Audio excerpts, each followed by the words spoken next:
আমি সরকারকে তো শুরু থেকে একটা কথা বলেছি যে অর্থনীতি এবং আইন শৃঙ্খলা এই দুটো জায়গায় যদি দৃশ্যমান অগ্রগতি না হয় তাহলে এই সরকারের পরিণতি সত্যিকার অর্থেই দুঃখজনক হবে। অর্থনীতিতে এই মাসেই একটা বাজেট আপনারা দেখলেন, আমাদের নতুন অর্থ বছরের যে বাজেট দেওয়া হয়েছে সেই বাজেটের বিশ্লেষণ করে আমি সংসদেও কথা বলেছি এবং এটি কতটুকু বাস্তবায়নযোগ্য বাজেট সেটাও একটা বড় প্রশ্ন।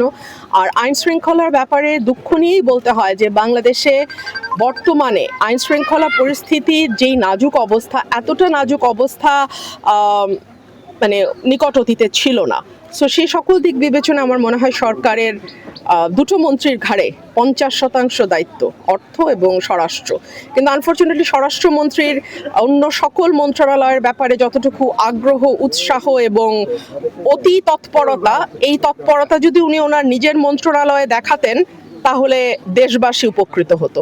আবার সর্বশেষ অবগত আছেন বা এই বিষয়টি আমি অবগত, এবং শুধু তাই না, তারা শোন অ্যারেস্টের কালচার শুরু করেছে। একটা মামলা হয়েছে, জামিন নিয়েছে, সাথে সাথে আরেকটা মামলা, এবং এলাকায় এলাকায় বিএনপির লোকাল নেতাকর্মীরা মামলার ব্যবসা করছে। এটা আমি সংসদেও বলেছি। আমি সরকারকে বলবো এবং আমাদের অত্যন্ত জ্ঞানী স্বরাষ্ট্রমন্ত্রীকে আমি বলবো বিষয়টি আপনি দেখবেন, কারণ মনে রাখবেন নাথিং গোজ আননোটিসড অ্যান্ড আনপানিশড। আজকে আপনি যা করছেন একদিন আপনাকে তার জন্য কাঠগড়ায় দাঁড়াতে হবে।